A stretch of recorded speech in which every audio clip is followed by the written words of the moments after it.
Hey guys, welcome to my first official vlog, Life on the Tugs. I'm doing some yarning here on Tree Island. I hope you enjoy. Yeah, I know. Haha, real funny, Captain.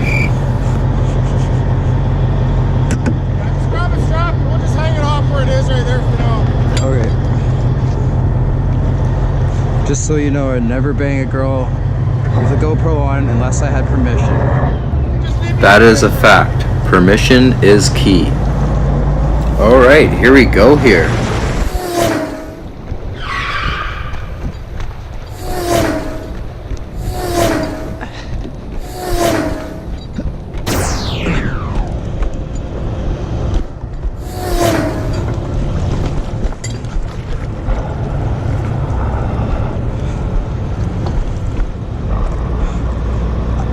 Right here, up a bit. So what I'm going to do here is I'm going to choke the side stick and then I'm going to shackle it to the ring of the head stick of the outside boom. I'm doing this because we're leaving this boom here while we go yard the rest of our other booms.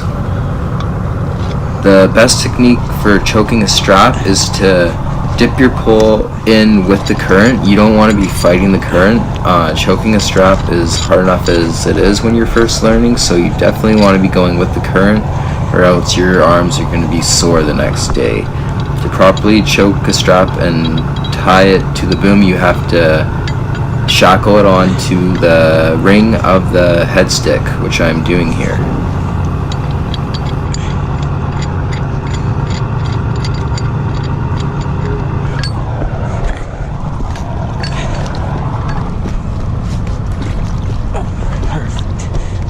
When you're choking the strap so it doesn't slide, what you really want to look for is a nice knot in the side stick, which I found. That is ideal. When you find a little knot like that, that's perfect. You know it's not going to slide, you know it's going to stay there and all nice. So right now I'm just letting the outside coupling go. I already got the inside coupling, but I do have to go back for the chain.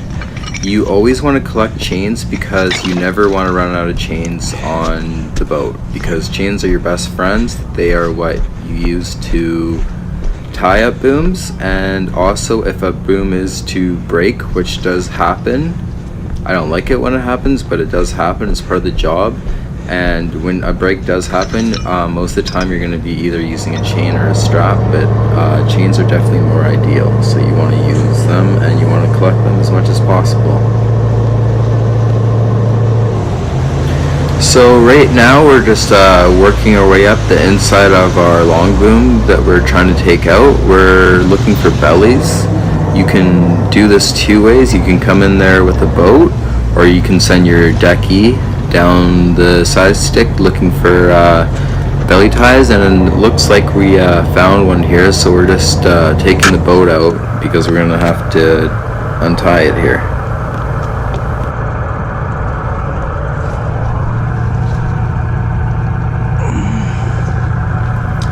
So as you can see, sometimes it's really hard to get slack on a tie. That is to do with what the river is doing or to do with how the tie was put in. But sometimes you're just gonna have to keep trying new things and keep giving the skipper ideas and which way you want him to push, and eventually you'll get it here. And you see, eventually I got it.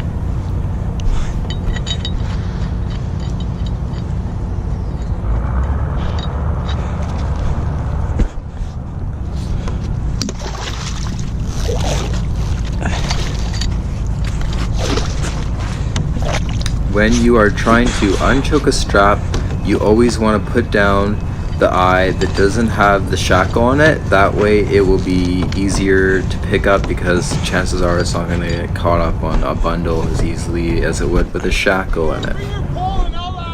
Number one rule on the log booms is don't forget your pipe pull. It's like going to a whorehouse without your cock.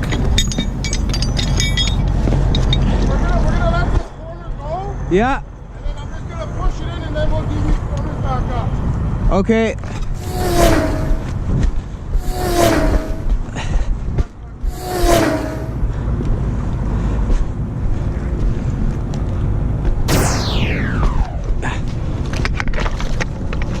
So I just hooked the tow line into the swifter wire to pull the boom up so I can get slack in this head tie.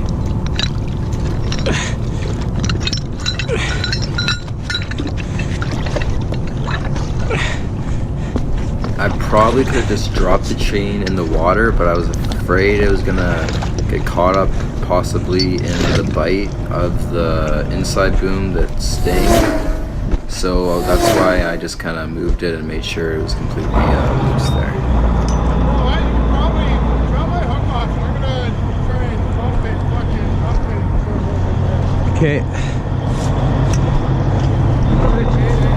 So now I am going to drop the tow line hook, and he's just going to try to push me in, and we're going to try to line it up so I can get the outside coupling.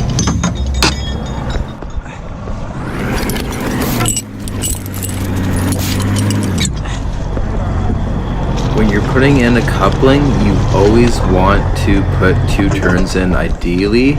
There are a few other methods of doing so, and a few other situations where you wouldn't want to put 2 turns in, but generally you really just want to get 2 turns in so you know that your boom is secure and it's not going to take off on you.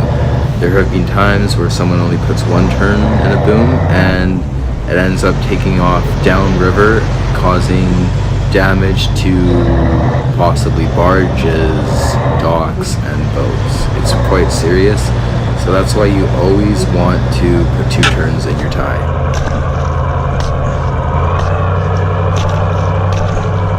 So I'm just working on one of my last ties here, and sometimes just to get that little bit of extra slack, you want to push with your pipe pull where the strap is choked just to get that extra slack. Ideally here you want to turn the shackle so that the pin has no pressure on it, but because of the way the link of the chain is sitting on top of the ring and the strap of the eye, I just can't turn the shackle enough, so I just have to kind of muscle that pin out, and eventually I do here.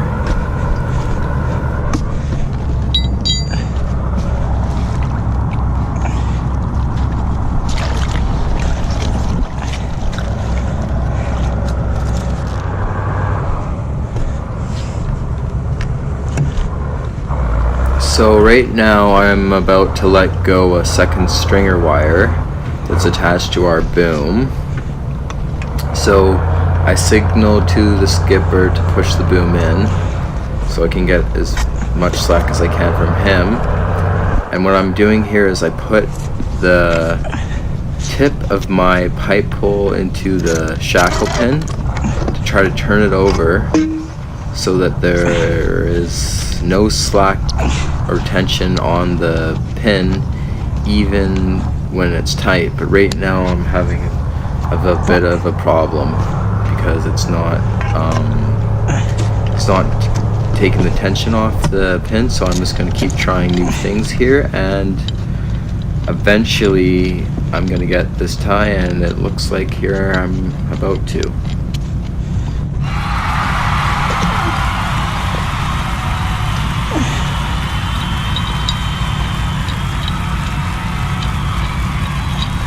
Play video.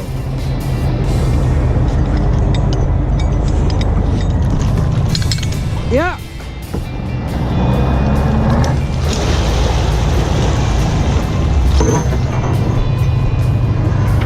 So now that we got our booms yarded and our tow built, we're gonna head down to Harken's grounds, tie it up, and that'll be it for the day.